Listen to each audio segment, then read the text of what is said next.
Good morning student. आज हम पढ़ेंगे एल्केन का नामकरण। यानी एल्केन हाइड्रोकार्बन यौगिकों की एक श्रेणी है। इस श्रेणी को हम एल्केन कहते हैं। इसमें बहुत सारे यौगिक शामिल हैं। कौन कौन से यौगिक शामिल है इसमें अभी हम आगे पढ़ेंगे। इसमें बहुत सारे यौगिक शामिल हैं। वे हाइड्रोकार्बन जिनमें कार्बन कार्बन के मध्य एकल बंध पाए जाते हैं एल्केन कहलाते हैं।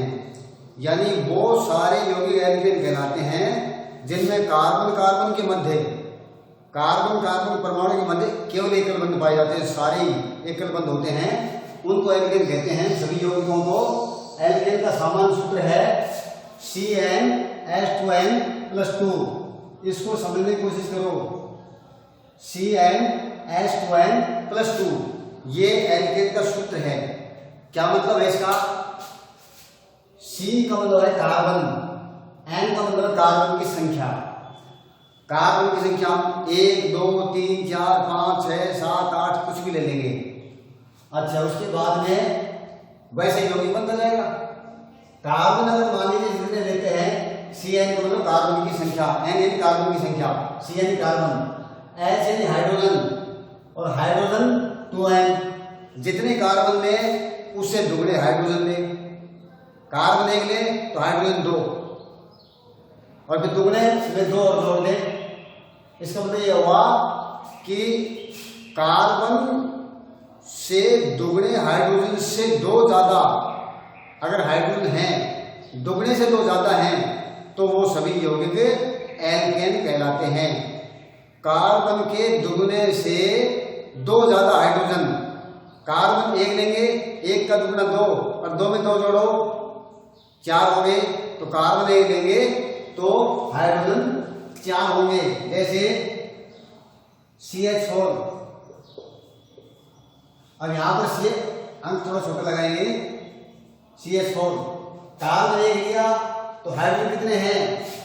कार्बन 1 लिया तो हाइड्रोजन लेंगे 1 का दुगना 2 और उसमें 2 जोड़ देंगे तो कितने होंगे? 2 + 2 4, हाइड्रोजन 4।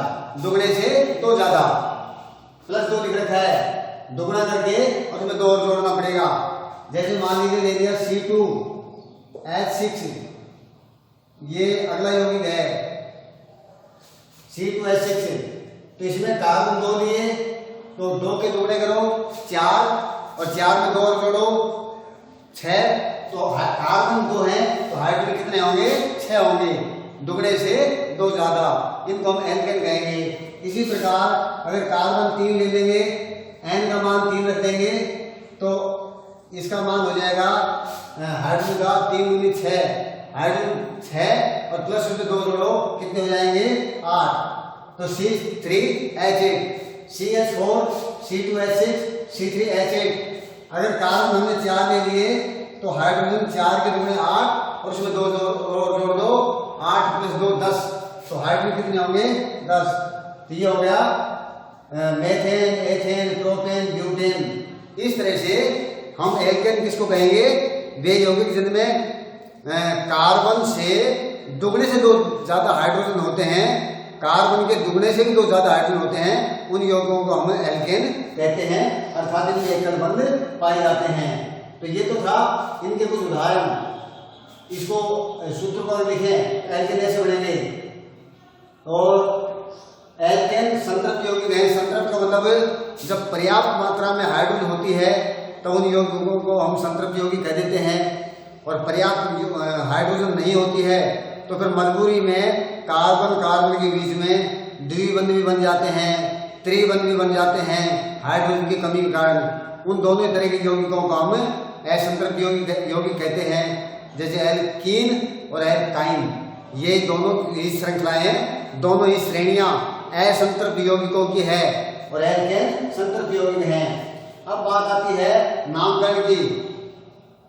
इसमें कुछ नियम हैं, उन नियमों का पालन करके नामकरण किया जाता है।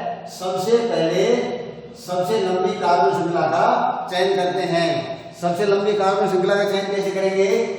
ये एल्केन को बिठाता हूं यहां से और उसके बाद में ऊपर शुरू करते हैं।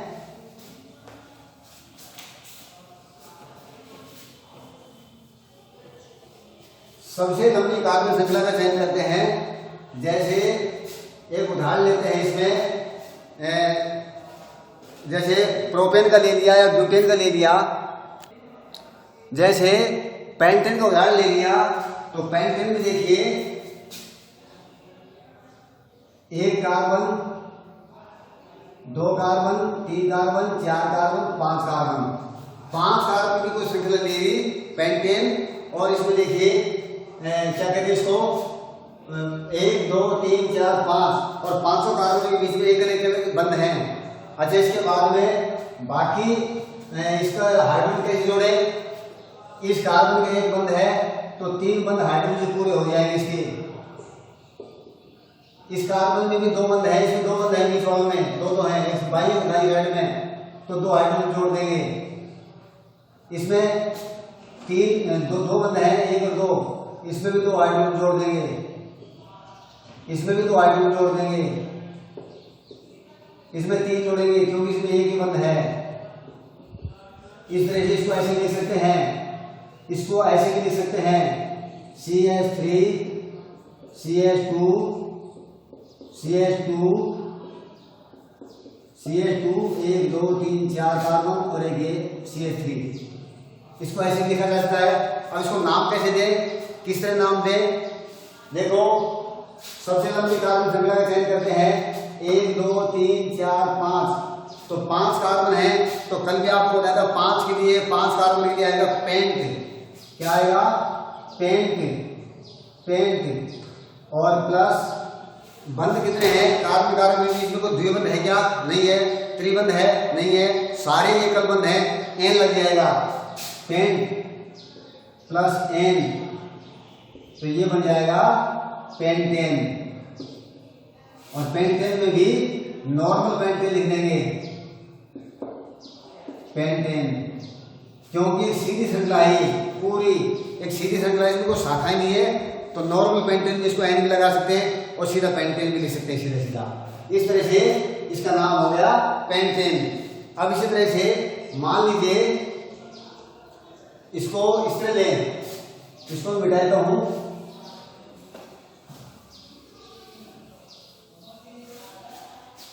और इसको मिटा करके और यहां पर एक इस तरह की श्रृंखला बनाते हैं, CH3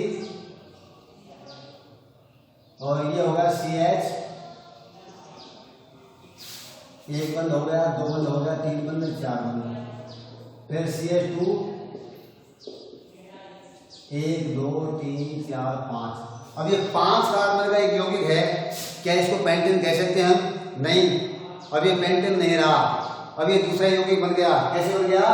नंबरिंग करो। ये देखो, सबसे पहले सबसे लंबी कार्बन श्रृंखला का चयन करते हैं, तो सबसे लंबी कार्बन श्रृंखला का चयन करो। कैसे करेंगे?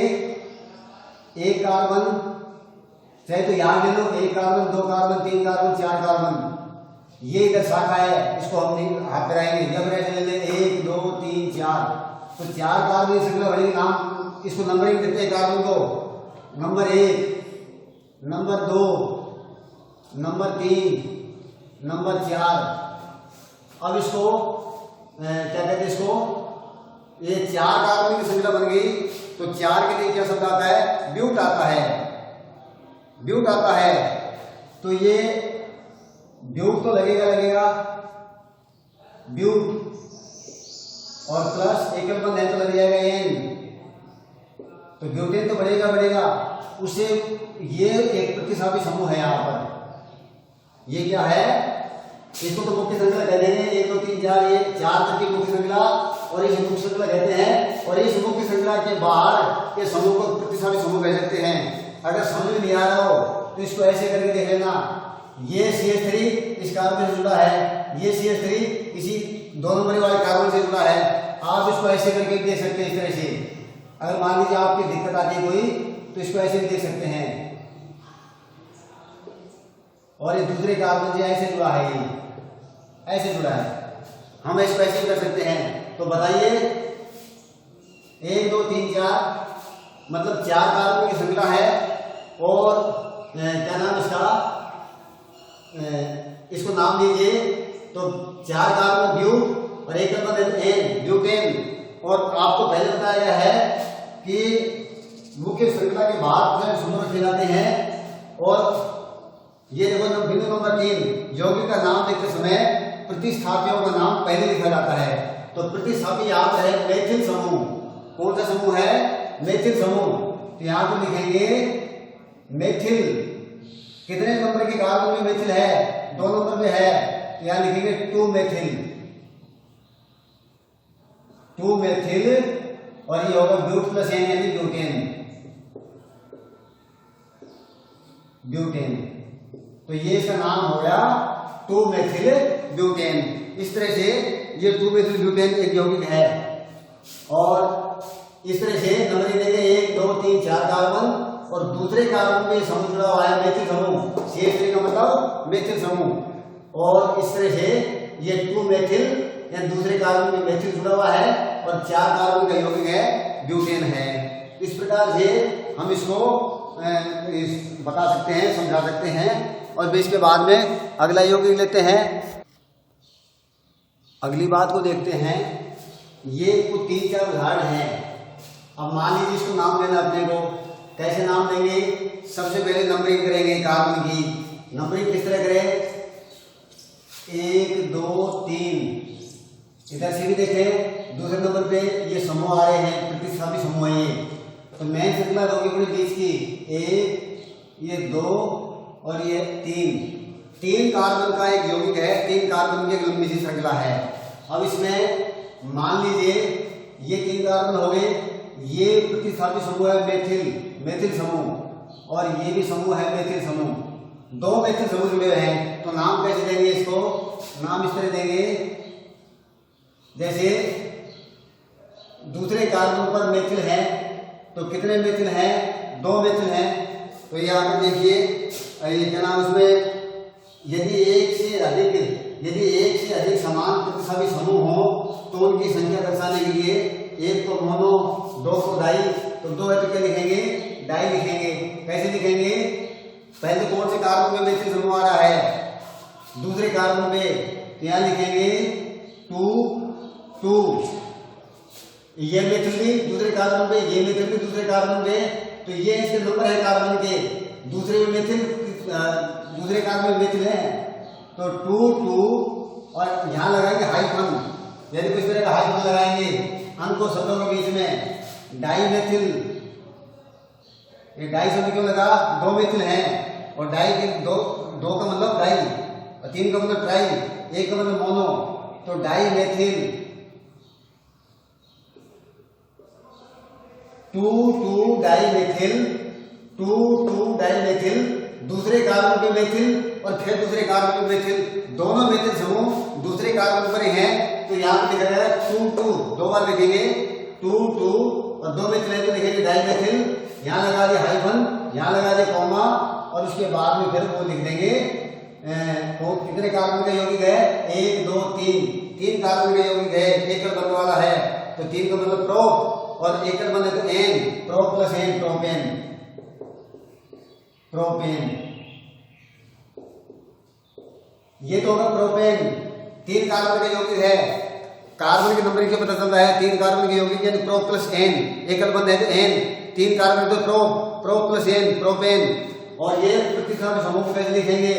2 डाई मेथिल, 2 दूसरे कार्बन में मेथिल और ये भी दूसरे कार्बन पर मेथिल है, तो 2 डाई मेथिल प्रोपेन, ये इसका नाम हो गया।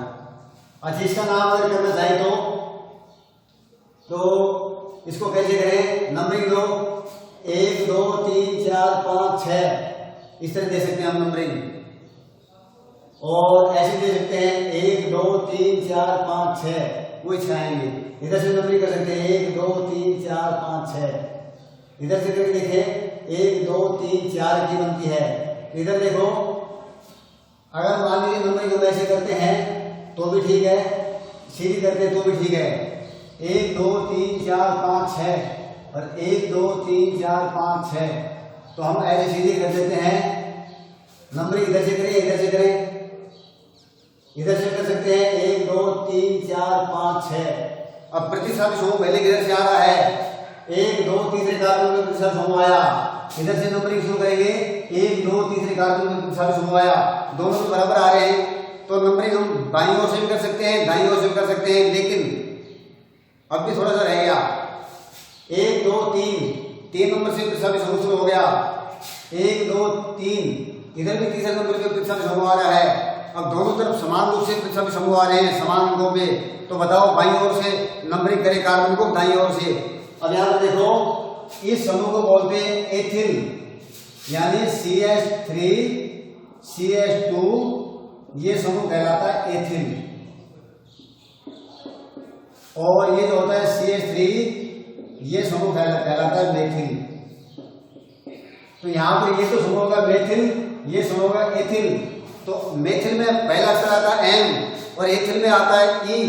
तो अंग्रेजी में E पहले आता है, M पहले आता है, E पहले आता है। तो अंग्रेजी का इधर देखो, इसमें कहीं लिखा भी होगा कि यहाँ पर देखिए, यौगिक का नाम लिखते समय प्रतिस्थापियों का नाम पहले लिखते हैं, ये पहले लिख दिया, और तथा उनको अंग्रेजी वर्णमाला के क्रम में लिखते हैं।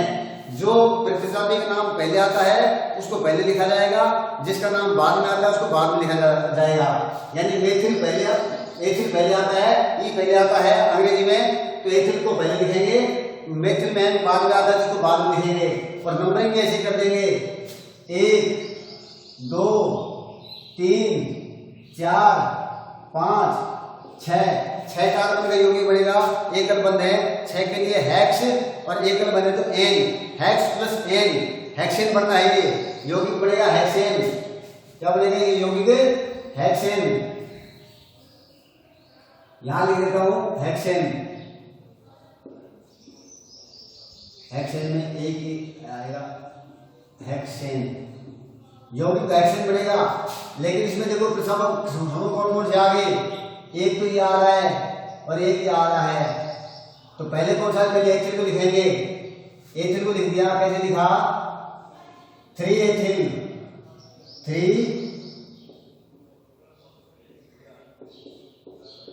एथिल, कॉमा लगाया, और उसके बाद में 4 मेथिल, हाइफन लगा के 4 मेथिल, कॉमा से मत पे लगाओ, कोई फर्क नहीं पड़ता से। यहां पर देखो, अंकों के बीच में कॉमा लगाना जरूरी है, अंकों के बीच में कॉमा और अंकों शब्दों के बीच में हाइफन, अंकों शब्दों के बीच में हाइफन, ये जरूरी होता है। तो ये हो गया 3 एथिल, तीसरे कार्बन पे एथिल समूह आ रहा है, 3 एथिल, और चौथे पर आ रहा है मेथिल, 4 मेथिल, चौथे पर मेथिल, और 6 कार्बन की श्रृंखला है हेक्सेन। इस तरह की इसका ये नाम इस तरह लिखा जाएगा।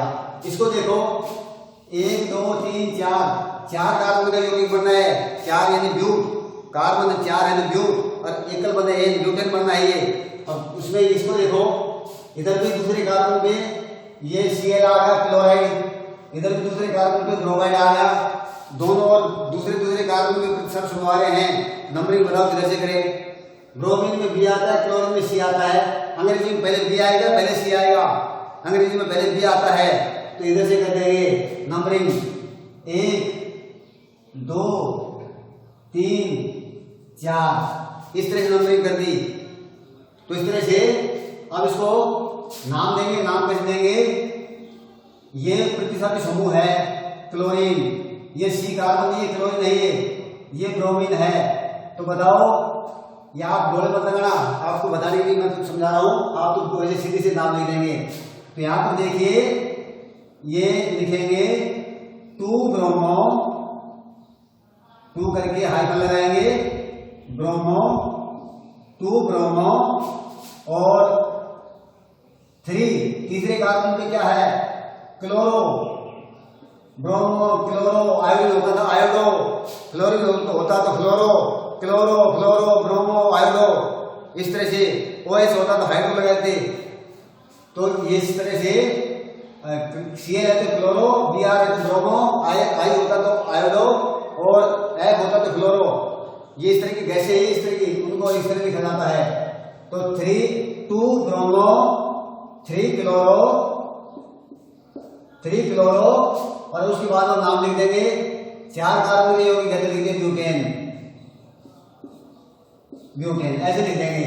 4 कार्बन के यौगिक है एक तो ब्यूट और एकल बने तो एन लग गया, ब्यूट प्लस एन ब्यूटेन। तो 4 कार्बन का मेन श्रृंखला तो अपने 4 कार्बन की है, मेन जो श्रृंखला है वो 4 कार्बन की है और एकल बंध है तो ब्यूटेन ही है।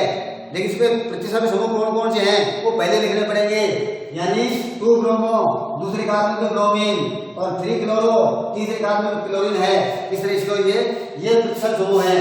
क्लोरो ब्रोमो दोनों प्रतिस्थापी समूह हैं। यहाँ पर एथिल और ये मेथिल प्रतिस्थापी समूह हैं। इसमें ये मेथिल ये प्रतिस्थापी समूह है। मेन श्रृंखला के ऊपर नीचे अगल बगल में जो भी कुछ समूह जुड़े होते हैं वो प्रतिस्थापी समूह कहलाते हैं।